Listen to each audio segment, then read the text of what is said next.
Tiene la palabra el asambleísta ponente Mauro Andino. Gracias, señora presidenta, compañeras, compañeros asambleístas. El proyecto presentado por el señor presidente constitucional de la República el 13 de octubre del 2011, sin lugar a dudas, significó el inicio del debate sobre uno de los proyectos más ambiciosos de la Revolución Ciudadana luego de la expedición de la Constitución de la República en Montecristi, el Código Integral Penal. Y por ello es necesario resaltar algunos aspectos de este proyecto, iniciativa de nuestro compañero Rafael Correa Delgado. La reestructuración de la base dogmática y la incorporación de normas rectoras de indispensable aplicación y respeto en un Estado constitucional de derechos y justicia, como así establece la Carta Fundamental. La actualización necesaria de las infracciones, la tipificación del delito autónomo de enriquecimiento privado no justificado y la infracción penal de no afiliación al Instituto Ecuatoriano de Seguridad Social, conforme así se pronunció el pueblo ecuatoriano en la consulta y el referéndum del año 2011.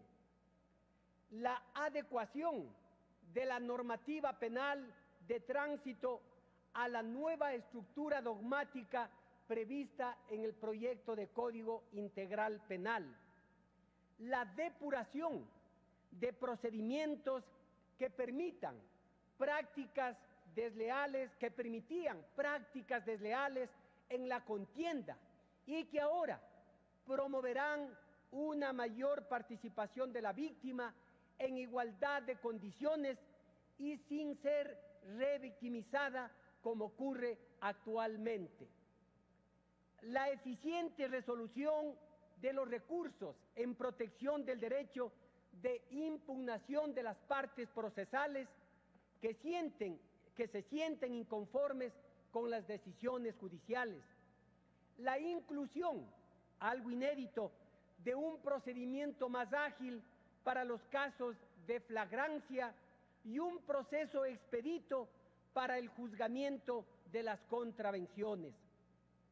El desarrollo normativo del Sistema Nacional de Rehabilitación Social constitucionalmente previsto, con la distinción entre administración de los centros de privación de la libertad y la ejecución de la pena, tan importante en nuestro medio. La reforma al Código Orgánico de la Niñez y la Adolescencia en lo que se refiere al juzgamiento especializado para adolescentes en conflicto con la ley penal, y otras reformas necesarias, como al Código Orgánico de la Función Judicial, como al Código de la Producción, a la Ley de Tránsito y Transporte Terrestre, entre otras normativas más.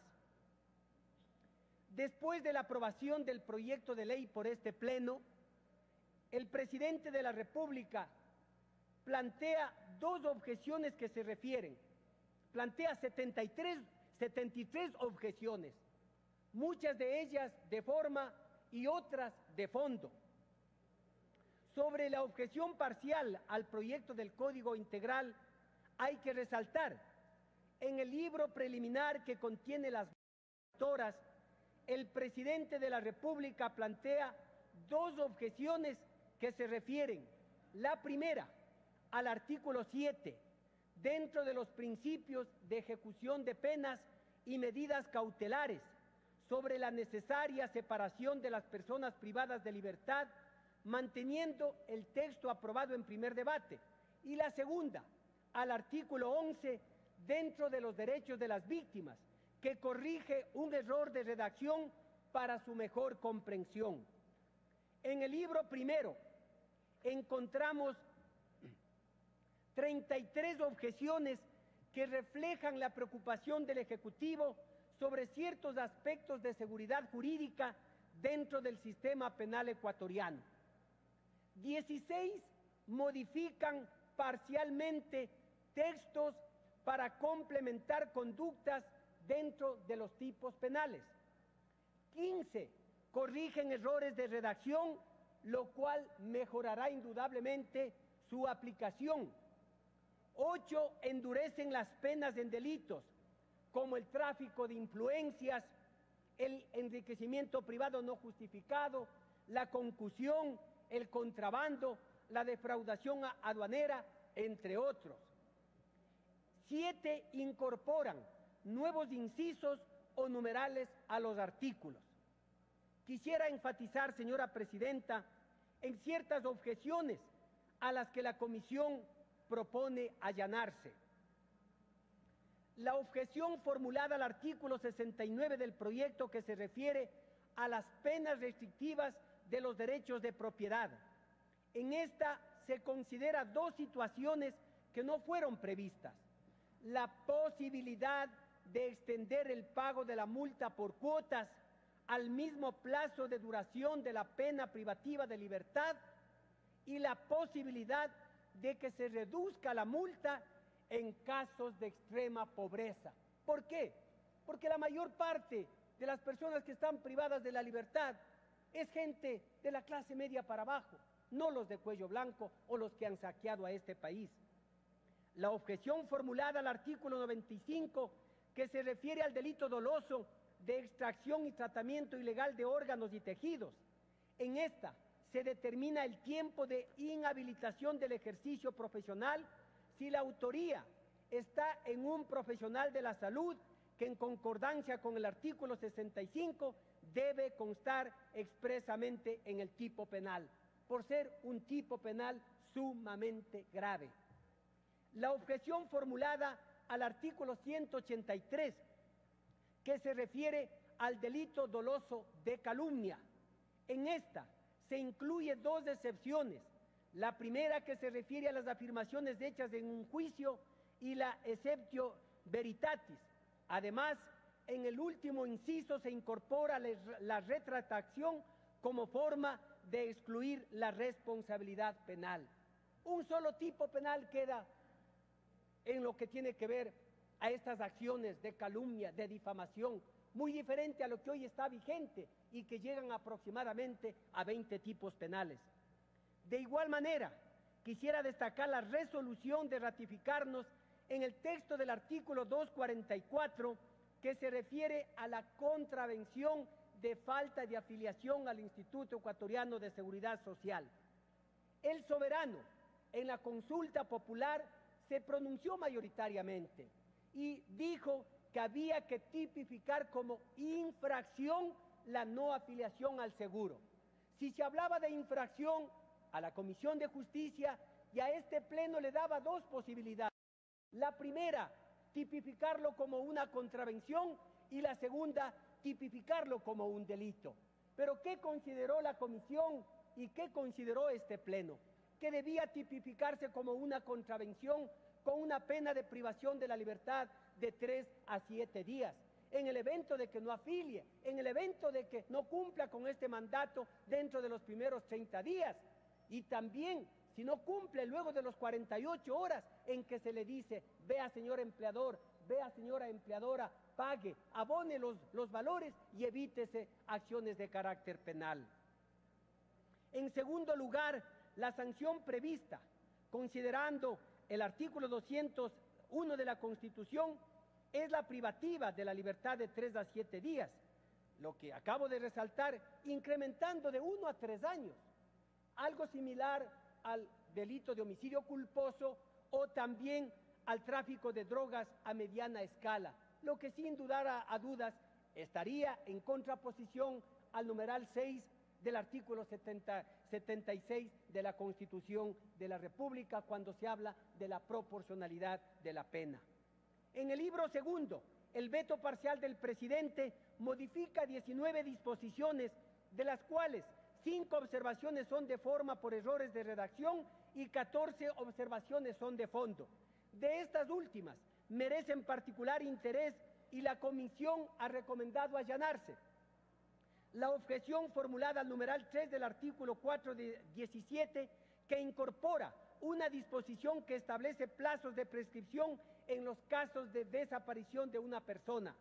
La objeción formulada al artículo 581, que se refiere a las formas de conocer la infracción penal, que incorpora la disposición que establece como presupuesto de procedibilidad para la acción penal el informe previo sobre indicios de la responsabilidad penal emitido por la Contraloría General del Estado.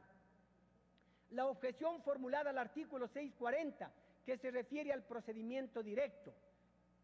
En este caso, limita su aplicación a delitos flagrantes sancionados con pena privativa de libertad de hasta 5 años y delitos contra la propiedad cuyo monto no exceda de 30 salarios básicos unificados del trabajador en general. En relación a la objeción al artículo 553 sobre la vigencia de las medidas cautelares que se dictan en los delitos de terrorismo y su financiación, la Comisión consideró que podría condicionar la inocencia de una persona a la voluntad de terceros países para mantenerlo en una lista que no depende de nuestros operadores de justicia. Es por ello que sugiere recomendar a este Pleno ratificarse en el texto aprobado por la Asamblea Nacional.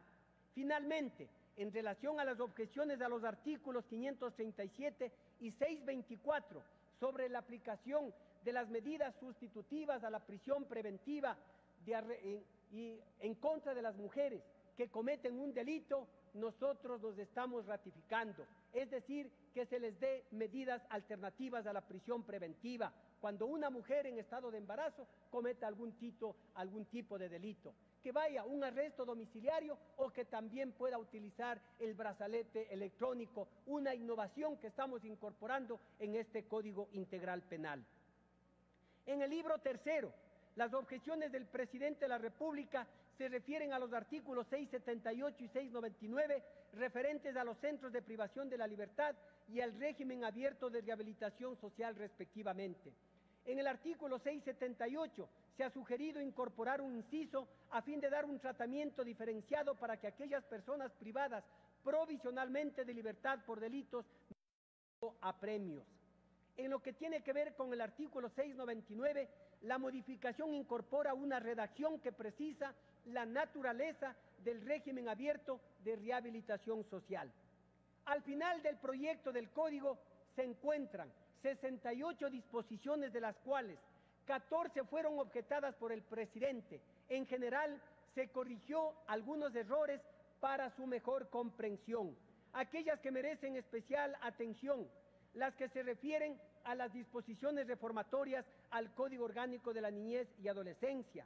En la disposición final se estableció una vacatio legis de 180 días como tiempo adecuado para integrar de manera armónica las disposiciones del Código. Pero el presidente de la República acertadamente dice que con excepción de las reformas que se hagan al Código Orgánico de la Función Judicial. La mala práctica profesional. No puedo callar mi voz, señora presidenta y señores asambleístas, ni permitir que equívocos basados en el desconocimiento y el temor sean el fundamento de declaraciones precipitadas por parte de ciertos dirigentes de los profesionales de la salud. Me convertiría, pueblo ecuatoriano, en parte de esta campaña de desacreditación si no aprovecho este momento para realizar las siguientes precisiones sobre el delito de homicidio culposo por mala práctica profesional.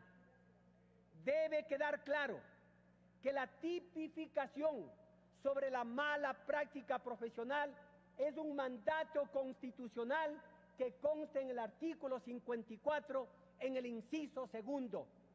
Aparte de ello, la situación de la mala práctica profesional ha llegado inclusive al conocimiento de la Corte Interamericana de Derechos Humanos con casos tan dramáticos como el Albán Cornejo y el Suárez Peralta, en donde resuelve, comillas, la Corte observa que en el acuerdo de cumplimiento el Estado se comprometió a dictar y reformar normas dirigidas a los profesionales de la salud y presentar un proyecto normativo en el que se incluyan las reformas pertinentes sobre mala práctica médica y sobre derechos de los y las pacientes. En consecuencia, no es un invento de esta Asamblea de manera arbitraria, no es un invento de la Comisión de Justicia, no es unilateral la posición del ponente Mauro Andino Reynoso, es el cumplimiento del desarrollo del artículo 54 de la Constitución y el cumplimiento de las dos sentencias de la Corte Interamericana de Derechos Humanos. Actualmente se encuentran en vigencia al menos 18 tipos penales en el Código Penal, en el Código de la Salud, en la Ley de Sustancias Psicotrópicas, en la Ley de Atención al Paciente, y allí se determina con claridad penas en contra de los médicos, de los farmacéuticos, de los odontólogos, de las enfermeras, con nombres y apellidos, con penas que van hasta 16 años de la privación de la libertad, e inclusive con la inhabilidad de por vida de los profesionales de la salud, muy diferente a lo que nosotros estamos haciendo en este proyecto de Código Integral Penal. Y miren, ¿qué dice actualmente el artículo 459 del Código Penal? Es reo de homicidio inintencional el que ha causado el mal por falta de previsión o precaución, sin intención de atentar contra otro. Solo por la falta de previsión o de precaución, y si se produce la muerte, un profesional de la salud podría ser sentenciado con una pena de 3 meses a 2 años, solo por falta de previsión o de precaución. Y nosotros, ¿qué es lo que hemos hecho en el proyecto de Código Integral Penal? En el 146 ya no hablamos de mala práctica médica, no hablamos de negligencia médica, hablamos de homicidio culposo por mala práctica profesional, como manda el artículo 54 de la Constitución. Y para que un profesional de la salud pueda ser sujeto de una sentencia, se deben cumplir con 7 requisitos, no con uno de los 7 requisitos, o como un medio de comunicación perversamente trató de desinformar, de engañar al pueblo ecuatoriano e incentivar a los profesionales de la salud para que se rebelen contra esta Asamblea o contra este gobierno legal y constitucionalmente constituido. Aquí hay 7 requisitos que se debe cumplir. Hablamos de aquí que será sancionada con pena privativa de libertad de 3 a 5 años si la muerte se produce por acciones innecesarias, peligrosas e ilegítimas. No, o ilegítimas, como un diario ayer publicó. Y aparte de ello, se tiene que cumplir con 4 circunstancias más. La primera, la mera producción del resultado que no configura infracción al deber objetivo de cuidado. La segunda, la inobservancia de leyes, reglamentos, ordenanzas, manuales. La tercera, el resultado dañoso debe provenir directamente de la infracción al deber objetivo de cuidado y no de otras circunstancias independientes o conexas. Y la cuarta, se analizará en cada caso la diligencia, el grado de formación profesional, las condiciones objetivas, la previsibilidad y evitabilidad del hecho. Son 7 requisitos, 7 circunstancias que se tendrían que cumplir al unísono para que un profesional de la salud, por una negligencia médica o por una posible mala práctica médica, pueda ser sentenciado. Si de las 7 falta una sola de esas circunstancias, ese profesional de la salud no podría ser sentenciado, compañeros y compañeras. Por lo tanto, profesionales de la salud honestos, diligentes, que precautelan la vida y la salud de los seres humanos, no se dejen engañar. Y miren, no quisiera dejar de leer la parte del oficio de 9 de octubre del 2013, presentado por la presidenta de CEPSE, licenciada Patricia Gavilanes, y el presidente de la Federación Médico Ecuatoriana, doctor Alberto Narváez, que entre otros documentos más, ¿qué es lo que propuso? Asómbrense ustedes, para que vean quiénes son los enemigos de los profesionales de la salud, no nosotros. Artículo 145, homicidio por mala práctica profesional. la persona que por menosprecio o descuido extremo infrinja un deber objetivo de cuidado en el ejercicio o práctica de una profesión y ocasione la muerte de otra, será sancionada con pena privativa de libertad de 3 meses a 4 años. Por menosprecio. Imagínense ustedes, la propuesta de estos dirigentes gremiales tiene varios errores y barbaridades, como el señalamiento de que el profesional actúa con menosprecio, lo que bien podría considerarse un delito de odio sancionado y tipificado actualmente por el Código Penal, para luego incluir el descuido extremo, que va en contra del cuidado. En definitiva, un híbrido dolo-culpa. ¿Cómo podíamos aceptar semejantes barbaridades? ¿Cómo podíamos aceptar semejantes incoherencias? Si bien en el 146 consta ya el homicidio culposo por mala práctica profesional, por lo menos del 70 al 80% es lo que hemos recogido de las propuestas de los propios asambleístas, de los profesionales de la salud y de otras organizaciones. Por el contrario, el texto de la Asamblea que hoy vamos a aprobar es más preciso y protector de la actividad profesional, más garantista. No, señor Narváez, no avergüence a las asociaciones gremiales, no le mienta al país, no le mienta a sus compañeros. No, señor Narváez, no es verdad que el Código Orgánico Penal pretende criminalizar a los profesionales de la salud. No le mienta más a la ciudadanía. Lo que usted afirma es falso, de falsedad absoluta, señor Narváez. Con estas precisiones, señora presidenta, mociono que en primer lugar se proceda a votar el allanamiento a la objeción parcial remitida por el presidente de la República en 69 de los 73 puntos, como consta en el informe de la comisión, es decir, excepto a las objeciones a los artículos 244, objeción 19, 567, objeción 42, 553, objeción 44 y 624, objeción 53, como vino del Ejecutivo, es la propuesta. Y luego se proceda a una segunda votación mediante la cual este Pleno ratifique en los textos los artículos 244, objeción 19, 537, objeción 42, 553, objeción 44 y 624, objeción 53.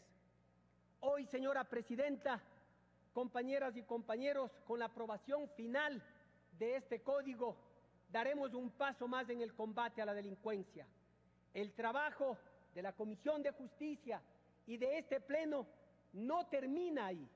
El verdadero trabajo está en la construcción de un país digno, donde los jóvenes tengan acceso a una educación de calidad, donde la ciudadanía cuente con buenos servicios de salud, trabajo digno e infraestructura básica, como lo viene haciendo el gobierno de la Revolución Ciudadana, como lo viene haciendo nuestro presidente. El combate, compañeras y compañeros, lo estamos dando y lo hacemos desde las trincheras de la Revolución Ciudadana. Nuestro país, señora presidenta, hoy vive la revolución de la esperanza, que se siente en todos los rincones del país. Para tener patria para siempre, yo mociono a que se apruebe las objeciones en la forma en que me he pronunciado. Muchísimas gracias.